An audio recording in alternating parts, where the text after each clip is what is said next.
One of the most distinguishable effects is the Dopper effect, a change in frequency and spectrum spread depending on the speed of motion, and multipass interference, when a receiver picks up both useful outgoing signals and a multitude of signals reflected from different objects, trees, poles, and road surface. Prior to field testing, we decided to conduct a simulation to estimate the Doppler effect in theory. The simulation demonstrated that speeds above 300 km per hour greatly impact high modulations, such as QM16 and QM64. We also observed significant distortion of the constellation diagram and a vector error increase. To achieve the highest stability of radio link, we choose single, that is MESA mode.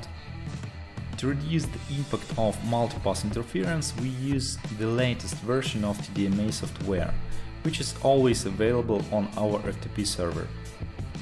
Next, a straight section of a new 3.5 km track is selected and its energy parameters are calculated via Infoplanner, a free cloud-based point-to-point link planning utility.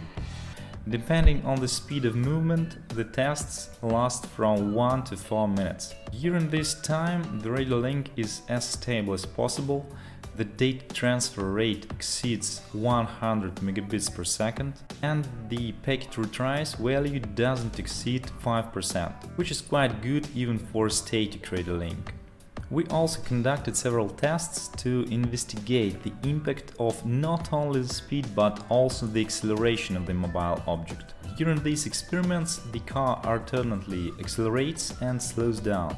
However, we observed that the changes in speed do not cause any link drops or increased radio error. We accelerate the cars to 60, 90, 120, 150 and finally 170 km per hour. Once the specified speed is gained, we monitor if the bitrate is stable, packet retries are normal, and throughput is at the required level. We make sure that there are no signs of a decrease in communication quality. Another purpose behind this test is to ensure that time characteristics of the radio link, such as delay and jitter, do not exceed the required limits during the experiment and do not negatively affect connection quality, meaning that both delay and jitter of the radio link are stable. To sum up, I would like to say that according to the implemented tests, we can conclude that neither speed up to 340 km per hour nor variable acceleration don't affect on the radio link stability and its throughput.